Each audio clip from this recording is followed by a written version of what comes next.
In today's video, we are going to study a game played between J. Gordsa versus J. Coral Blanco in opening Grand Prix attack. This game was played in Spanish Chess Championship and it was played in 2003 actually. So let's start out with our game. Our main focus is actually the middle game phase in this game. So e4, and also I will discuss the opening also. e5 by black. This is lane defense. Now knight c3. Knight c6, now f4, and now the move is g6 by black. And here this move actually f4 starts the territory of the Grand Prix attack actually.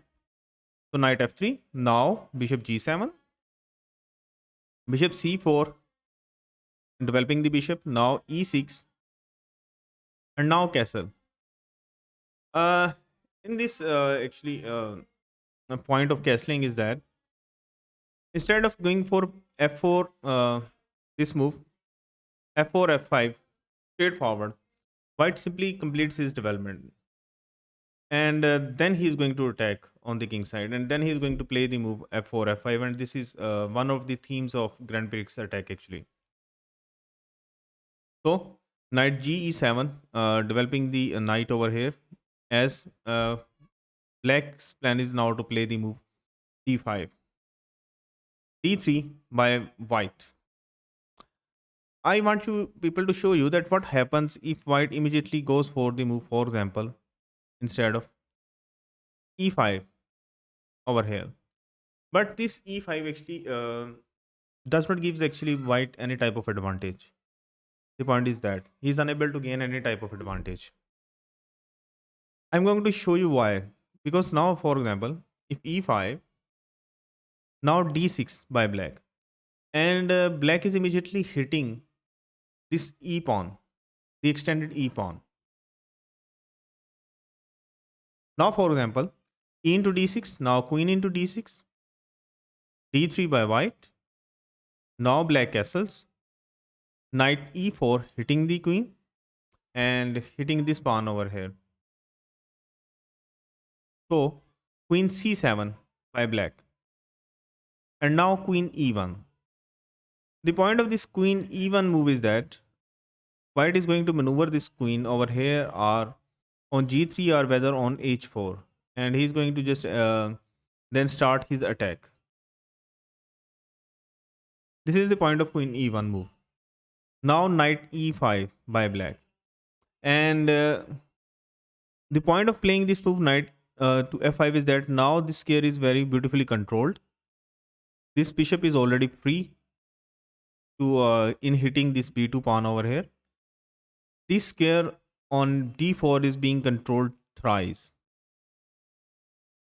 and it is just asking white, provoking white to play the move g4. But if he plays the move g4 immediately, then that would be a mistake actually.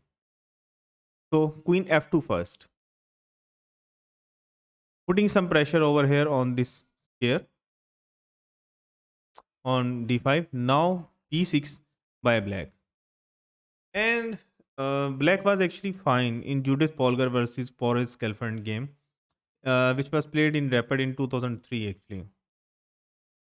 So that's why instead of playing the move e5 in this position, white just played the move d3. So black immediately hits the center by playing the move d5. Now bishop b3, getting out of the harm's way. Now castle, and now queen e1. And remember that this is the actually classic way to go with Grand Prix attack. You are going to maneuver your queen from d1 to e1, then to h4 or g3, or in some cases f2 first, a waiting move also. It depends actually. But this does not give him much advantage here, as black has been succeeded in playing the move d5. And if you remember the Sicilian theory, in Sicilian theory, if black is able to play the move d5, then he's okay. He's equal. However, in this game, Georgi Geordos, actually, he is a very strong grandmaster, and he had played this position several times. So he must have some belief in white in this position. So why black played the move knight d4. The point of playing this move knight d4 is that black is planning to play the move knight c6 and taking complete control over here. And second point of this move is that now it is hitting this bishop, a very important bishop of white over here on b3. And secondly, it is also hitting this knight over here. Sorry, this knight over here on f3. That is the point. Knight a5 was another option. But here, bishop can just play the move to bishop a4, and white would have a tempo. So that's why knight d4. Now knight into knight c into d4. The point is, why not to take with the bishop? The reason behind is was that after taking with the pawn, when knight dislocates, for example here on knight e2, then black would have the leverage to play this move e5.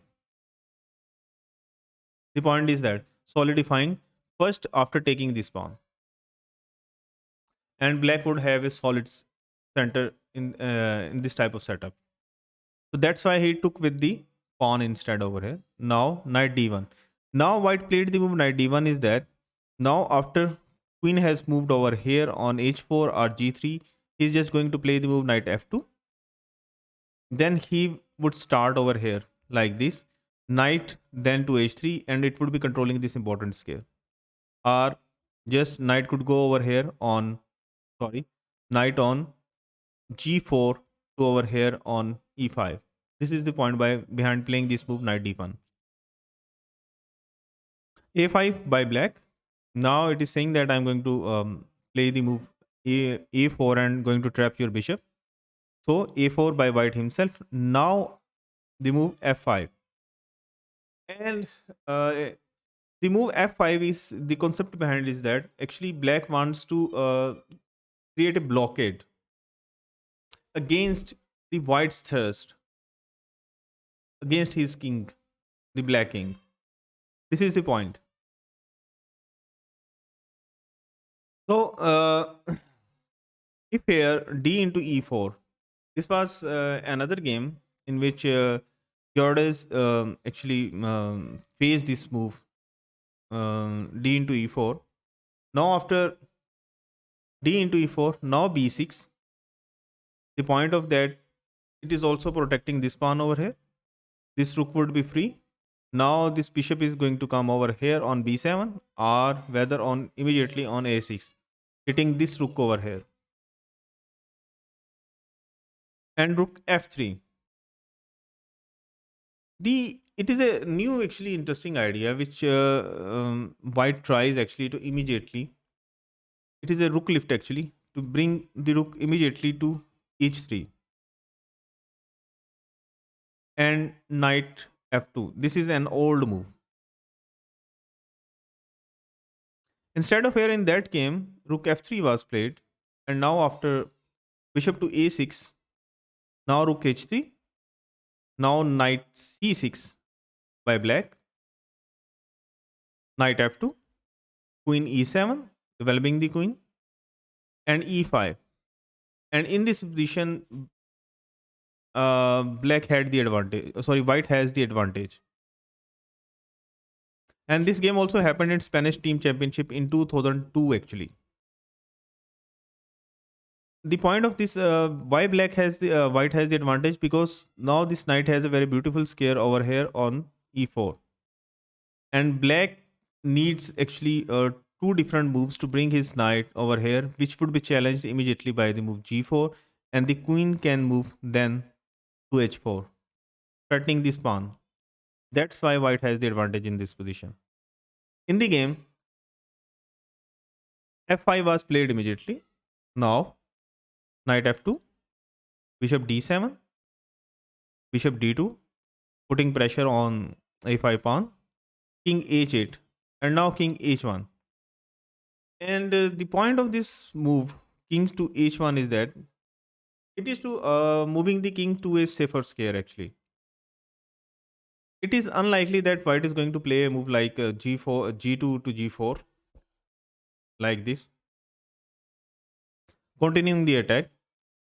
Instead, he can use his this square for this knight also by maneuvering this knight over here on h3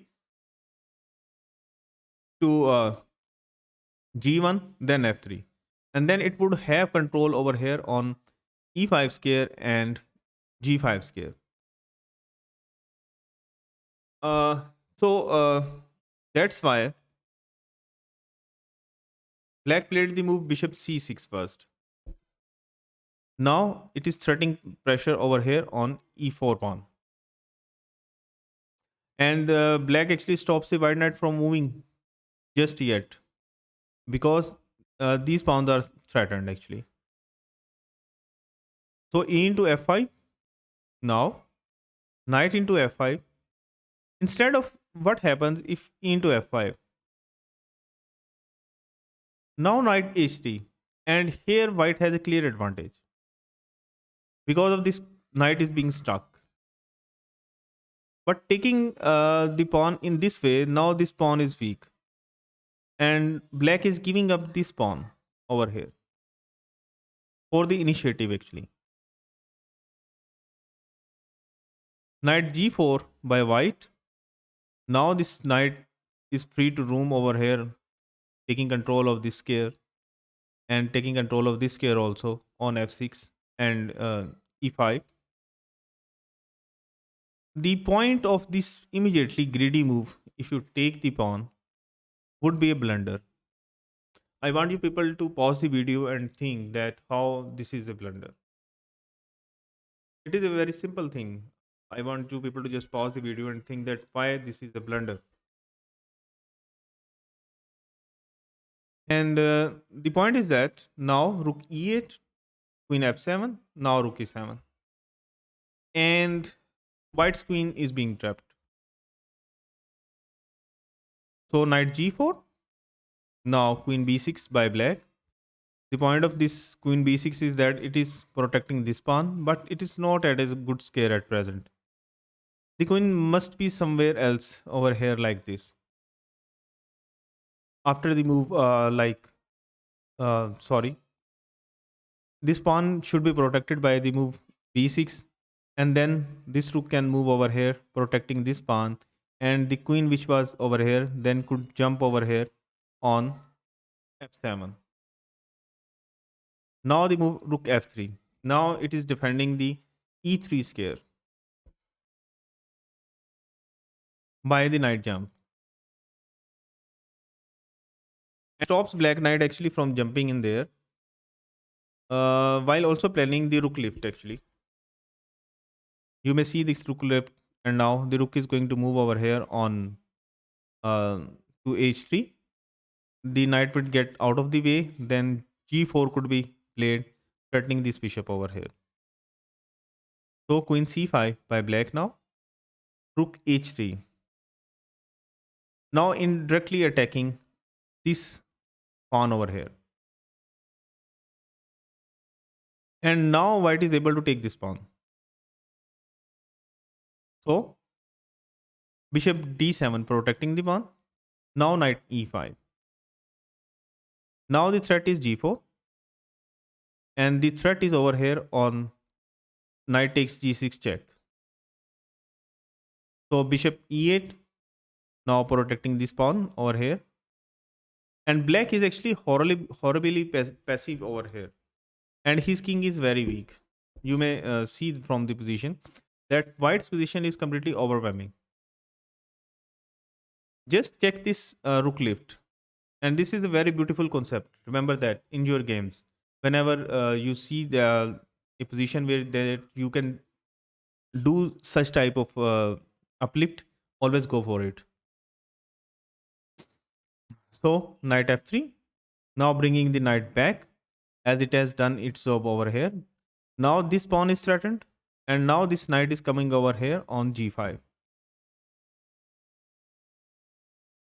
And here black plays the move bishop f6. The point of this bishop f6 move is that it is now protecting this jump of the knight.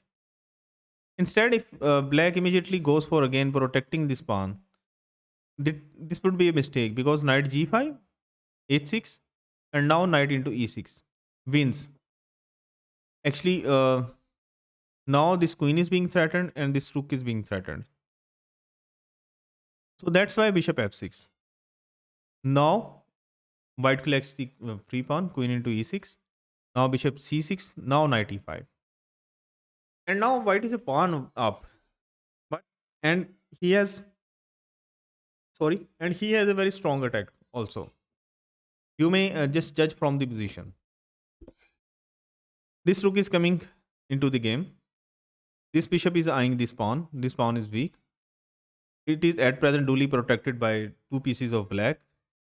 But white is threatening this over here. And white is still threatening this pawn, knight into g6 check, also over here. So bishop into e5, the most logical move. Now queen into g6, a beautiful move. It would be simple if you take it. Queen into bishop check. The king can just move over here. But queen into g6. Now you are threatening mate in just one move. First. Now queen e7, protecting the square. Now you are going to take f into e5. And asking black, this is a free pawn, you take it and I am going to mate you. So knight e3, stopping the way of this bishop. Now this bishop was coming into the game. So queen d6, challenging the queen, queen into d6, e into d6, and now rook f2. Now black has some threats over here on over g2 pawn. So white take the knight, d into e3, and now rook into e3. And black has halted the attack actually and exchanged queens. But and his pieces are looking to good active also. But no, unfortunately, it has cost him 3 pawns. You may see. Just black has just these 4 pawns. And white has these monster extra pawns. So rook a f8, now king g1. As black was threatening a mate over here. d4, hitting the rook, now rook g3. As this pawn was attacked by bishop and the rook. Now rook 2 f6. The point is at least grab one of the pawns. Now rook e1. And the game is just, I'm going to skip the phase very quickly because it is just like completely winning for black. But I'm going to show you that what happened in the game. Rook into d6, rook e7. Now white is controlling the 7th rank. Rook g6, challenging the rook. Rook into g6, h into g6. As white was above in pawns, so it was better to exchange one of the rooks. Rook e5. Now going after this pawn on a5. Rook a8. Although black has taken back one of the pawns, but white has still 2 extra pawns. And he has regained the initiative. And see, this rook is doing a passive job over here, protecting this pawn. And the rest one was easy because now rook e6 hitting the pawn on g6. Now king g7, rook d6, rook e8. Now rook into d4, grabbing one of the most other pawns. Now rook e2, going for this hit over here on g2 pawn. Now rook g4, protecting the pawn. Rook e1 check, king f2, and rook has gone over here. And what else do? What else white can do in? Black can do in this. Although after taking this pawn, his rook would be very awkward on this square actually. Rook g5 by white. Now rook into b2, rook into a5. And now you see that it is completely winning position just for white. White has 5 pawns and Black has just 2 pawns. So king f6, rook c5, king e7, now a5. This pawn is going to move forward. Now king d6. White's threat was playing the move a6, and then this bishop would be hanging. So that's why protecting this bishop. Now rook g5, going after this pawn. Bishop e8, protecting the pawn. Now d5 check, rook d5 check. King has to move, king c7. Now rook e5. Now going after this bishop, bishop to d7. Now rook e1. And it was the most simplest way to win. The point is that now this rook is caged. You may see it can't move over here, it can't move over here. It can't take this pawn because it is being protected. And this rook is being caged. And now this king can freely move upward anywhere. So bishop c6 by black and king e3. And white's plan is just going to play the move d4 now and playing the move this c3 and capturing this rook. And that's why in this position, black resigned the game. I hope you have understood the concept behind the Grand Prix attack and how to continue with that attack. I hope you have understood the idea. So if you like my video, kindly subscribe and hit the bell icon button. Thank you very much.